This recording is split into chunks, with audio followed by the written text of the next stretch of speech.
berdosa, banyak berdosa padamu yang kuasa. Maksiat, banyak maksiat, lupa dengan akhirat. Ya Allah, astagfirullah, bukakan pintu hidayah, ampuni hamba-Mu yang sesat, beri waktu untuk bertaubat. Berdosa, banyak berdosa. Misalnya Fir'aun itu orang pakai status yang diajarkan Allah ke kita. Fir'aun adalah wujida ba'da alam yakun. Fir'aun adalah makhluk yang sekarang ada, tapi dulu-dulunya tidak ada. Padahal sebelum ada Fir'aun sudah ada bumi, ada langit, ada matahari. Sebelum ada Yesus, ada Isa, sudah ada bumi, ada matahari. Artinya apa? Zaman langit bumi ada, penyebabnya Isa apa enggak? Enggak kan? Karena dia ada setelah adanya langit dan bumi. Fir'aun juga gitu, Yesus juga gitu, semuanya begitu. Makanya Allah mengajari kita apa? Hal ata alal insani hinum minad dahri lam yakun syai'am madhkura. Katakan manusia itu siapa? Manusia adalah makhluk wujud yang dulu tidak ada. Sekarang banyak enggak orang yang sudah kaya sebelum Pak Jokowi jadi presiden, sebelum Pak SBY jadi presiden, sebelum Pak Karno jadi presiden? Banyak enggak yang sudah kaya sebelum? Banyak kan? Artinya yang mengkayakan itu presiden Pak Allah.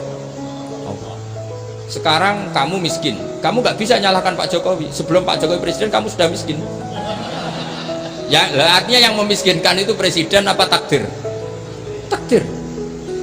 Makanya wa anna ila rabbikal muntaha wa annahu adhaka wa abka wa annahu amata wa ahya wa annahu khalaqaz zawjaini dzakara wal unsa. Jadi kita miskin ya karena kehendak Allah, kita kaya kan semua itu karena Allah. Tapi kita terjebak hukum modern. Nak presiden iki sejahtera, nak iki ora. Ya mungkin secara bahasa syariat mungkin ada benarnya, tapi kita ini kan dilatih ilmu hakikat. Tak ulang malam 13 Dzulhijjah masuk ilmune cek syariat tok. Oh gak pinter-pinter banget cek gobloke kan gitu. Daftar wali kok ilmune ngono iku ora iso. Ini penting saya utarakan, jadi saya ulang lagi. Makanya di Quran tuh ilmu tertinggi diantaranya menurut orang tasawuf qulillah tsummadarhum fi khaudihim.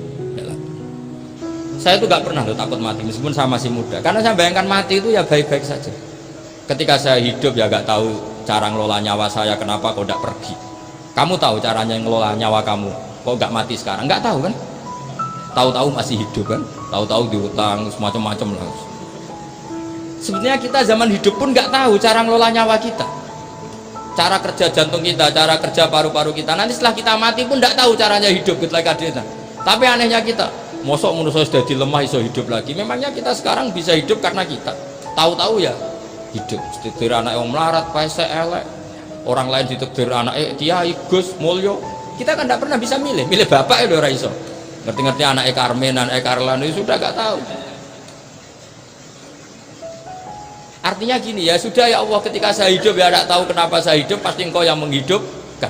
Ketika saya mati juga gak tahu kenapa saya mati, pasti Engkau yang menghidupkan dan mematikan. Maka saya akan baik-baik saja di akhirat, karena ketika di dunia Tuhannya yang Engkau, ketika di akhirat Tuhannya, dan sifat Engkau tidak akan rubah, tetap arhamur rahimin. Makanya dulu wali-wali itu kalau mau mati ya santai aja. Sayyid Umar bin Abdul Aziz itu ulama-ulama dulu kalau mau meninggal itu kalau keluarganya nangis marah besar. Memangnya mau kemana kamu nangisin saya? Lah kamu kan mau mati. Memangnya mau kemana kalau mati? Ya kembali ke Allah. Susahnya apa? Di dunia yang milik Allah, di akhirat milik Allah. Inna sholati wa nusuki wa mahyaya wa mamati lillahi rabbil alamin. Yang aneh sampai harus melarat orang wani mati. Wah, aneh tenan. Ya karena sampean tahu mungkin di akhirat lebih miskin lagi kan. Itu repot terus. Coba kalau dari awal kita menstatuskan diri kita biadillah, inna sholati wa nusuki wa mahyaya wa mamati. Tapi kamu salah status. Mengatakan kehidupan adalah momen untuk mencari kesejahteraan. Kehidupan adalah momen untuk cari karir. Kamu mensifati kehidupan secara salah.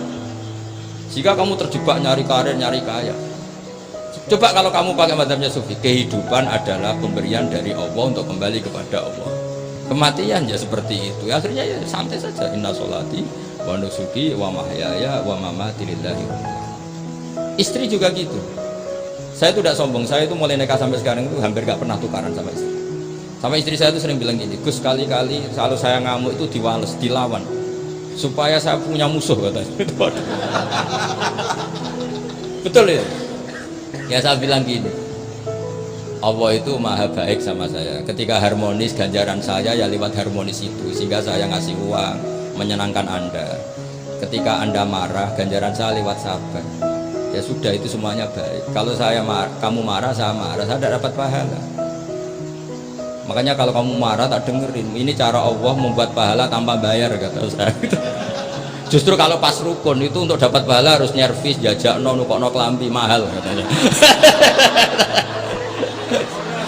Boros itu pahala yang boros katanya. Tapi kalau kamu marah ini pahala paling murah, nggak usah biaya, dapat apa? Pahala. Cukup sabar. Lu tuh kalau terlatih lama-lama dapat ya biasa saja. Ulama dulu seperti itu semua. Imam Syafi'i itu pernah ada orang baik sekali sama beliau. Orangnya itu munafik padahal. Tapi kalau setelah keluar dari Imam Syafi'i dia memaki-maki Imam Syafi'i. Suatu saat beliau dikasih tahu orang yang tadi muji-muji jenengan tuh di luar maki-maki jenengan. Imam Syafi'i itu guyu sebenarnya bukan alhamdulillah. Muridnya kan janggal. Ini dikasih tahu gitu. Alhamdulillah. Kenapa Imam Syafi'i dia kan di luar maki-maki jenengan? Berarti aku wong wibawa ning ngarepku rawani.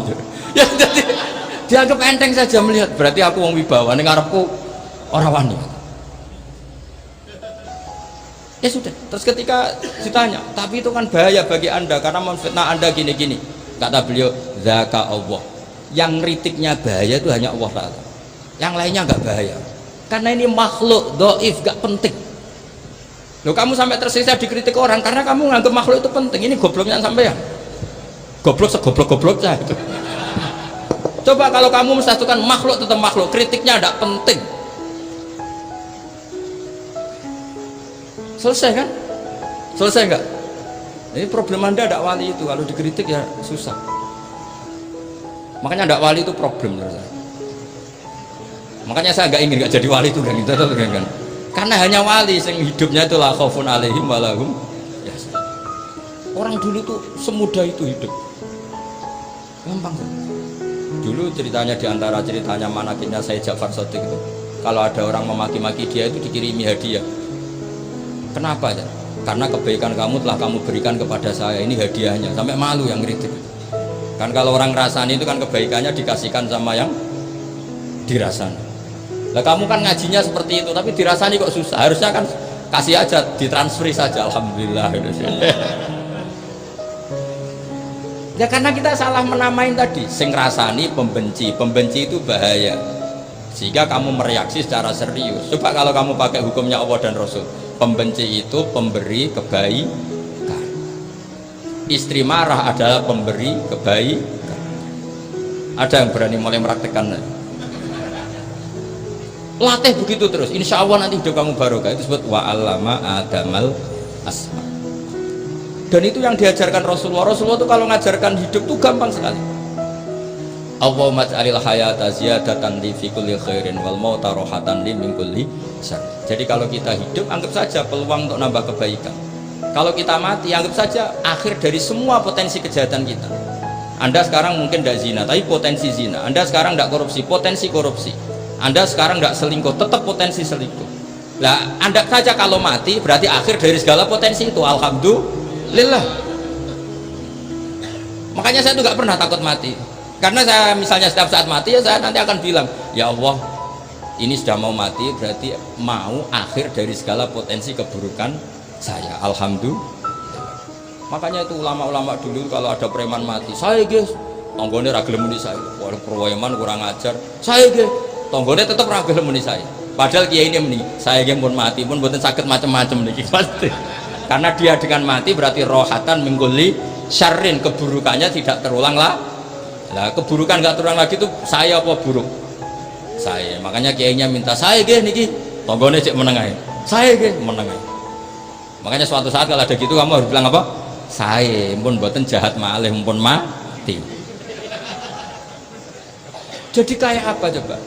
Coba sekali-kali statuskan kalau al hayat adalah ziyadatan lana fi kulli khairin, al maut adalah rohatan lana min kulli syarr. sehingga kita hidup ya happy, mati juga happy, gak masalah. Terus kayak misalnya muni ngene, tapi anak bojoku piye? Memang selama hidup anak bojo bahagia. Ketoke ya tambah musibah ya, Cok. Malah sombong lagi kamu, seakan-akan kamu Tuhan yang bisa mensejahterakan manusia. Wong isih urip bojomu wis ndonga muga-muga nang mati malah. Karena gak jelas. Dan ini penting, ini saya utarakan. Jadi ini saat cicil juz 1 wa 'allama adamal asma. Makanya kata Rasulullah, ala ta'jabuna kaifa yusrifu wa annisat ma quraisin wa dzamba. Ini penting, nama itu penting. Karena sekali nama ini salah, coba misalnya orang sepakat darani Fir'aun itu wujida ba'da alam yakun. Fir'aun itu ada yang dulu-dulunya tidak ada. Hal ata alal insani hinum minad dahri lam yakun syai'am madhkur. Coba kalau kamu melihat sekarang kamu hidup itu apa? Untuk sujud itu murah, gampang. Untuk mengenal Allah itu gampang kita kenal, karena Allah itu adharu minad dhahir. Adharu dhahir itu apa? Zat yang begitu jelas. Lah mati itu mau apa? Ya menuju Allah. Hidup menyaksikan Allah, mati menyaksikan Allah, itu nyaman. Yang menjadi tidak nyaman karena kamu salah bikin status. Hidup untuk menggapai cita-cita, untuk sukses. Wong komunis yo muni ngono, lonte yo muni ngono, copet yo muni ngono. Rumangsamu sing pengen bahagia iku kuwi tok. Rumangsamu sing pengen duwe akeh kuwi tok. Coba copet kamu tanya, kenapa kamu nyopet? Ingin punya uang banyak. Terus kiai tak kok sering dakwah kena opo? Repot to. Nak jawabe ngono maksudnya. Tapi nak jawabe dakwah nyebarno Islam, aku ora dibayar apa-apa. Waras berarti, napa? Ini penting saya utarakan, makanya saya itu mau ngajar itu diantara itu. Al ismu ya dulu ala musamma. Maka itu hebatnya Quran. Quran itu ketika menjamakkan kata ilah itu diulang. Qul law kana ma'ahu alihatun kama yaqulun, kata Allah. Karena lafaz ilah itu nggak boleh dijamakkan. Itu jamak kriminal. Loh, kok tidak kriminal gimana coba? Kalau Zaidun itu satu, boleh nggak kamu mengatakan ja'a Zaidani? Nggak boleh kan? Kalau Zaidun satu, boleh nggak kamu mengatakan ja'a Zaiduna? Nggak boleh kan? Sama ilah itu satu apa dua? Satu. Boleh nggak kamu katakan ilahani, dua Tuhan? Nggak boleh. Makanya Allah kalau mengatakan alihah itu qul law kana ma'ahu aliyah, andaikan. Lau itu andaikan. Itu aja masih ditututi kama yaqulun, sebagaimana mereka katakan. Karena lafaz ilah itu tidak pernah punya jama' aliyah. Makanya Allah ngertikan qul law kana ma'ahu aliyah, masih ditambahi kama yaqulun, tapi itu kata mereka, kira-kira gitu. Maka kenangan saya sama Batu Rehan, saya ini masih pernah cucu sama Batu Rehan, karena saya mbah saya kandung namanya Fatimah, itu abahnya itu orang sini, Fakhriyas itu, ibunya itu orang Kudus, makanya saya ini ya turunan Kudus, turunan Nasr. Itu kalau Batu Rehan, kalau hari kematian Yesus itu kan ditulis hari wafatnya Yesus. Batu Rehan kan tentu meyakini Yesus itu Isa itu tidak mati tapi makanya di kalender Kudus sampai lihat itu kan matinya Sibeh Isa, kan ada dalam kurung Sibeh Isa, jadi yang mati itu Sibeh Isa. Karena kalau yang mati Isa kan menyalahi Quran, wa ma qataluhu wa ma salabuhu walakin subyalah, maka ditulis kematian Sibeh Isa. Hanya Almanak Kudus, yang lainnya enggak, karena sudah ikut bahasa nasional. Saya pernah agak bantah dulu, saya masih muda, ditulis gini saja, kematian Yesus dalam kurung katanya.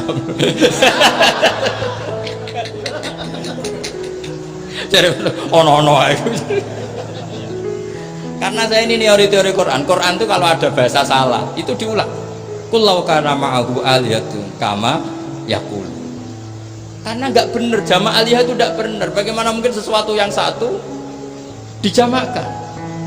Coba kamu bisa mengatakan Zaiduna karena Zaidnya banyak, kamu punya tamu rojulun, kalau orang banyak rijalun. Kamu melihat satu masjid, masjidun, kalau masjid banyak masjid. Masalahnya Tuhan itu tidak pernah banyak, mau satu. Makanya itu hebatnya kamus-kamus yang dikarang orang alim. Bahas tasniahnya ilahun itu lam yujad katanya. Tapi wajaduhu wasammuhu. Tasniah ini nggak ada secara hakikat, tapi mereka ada yang menjamakkan, yaitu mereka-mereka yang salah. Makanya tadi dalam ilmu mantek kesalahan itu tidak pernah ada, yang ada adalah orang yang salah. Jadi kesalahan itu tidak pernah ada, yang ada adalah orang yang satu tambah satu pasti dua, nggak mungkin empat nggak ada, lima nggak ada, tapi orang jawab salah banyak. Nah, itu namanya ilmu. Ya, makanya yang namanya ismu itu mesti ya dulu ala musamma. Andai kan orang mengatakan Lata Uzza, ini batu yang dipahat oleh si A, dulu pesennya di Muntilan, batunya dari Mojokerto, dulu pas bikin tangannya protol terus disemen, dilakban. Bisa nggak jadi Tuhan kalau dengan status seperti itu? Fir'aun misalnya, dulu nggak ada, lahir ngompolan, tahu retoreten, ciliknya malah tahu tipes, terus tua-tua jadi pangeran, aneh nggak? Jadi semua, makanya setiap kemusyrikan itu kata Allah, inhiya illa asmaun samaitumuha antum wa abaukum ma anzalallahu biha min sultan.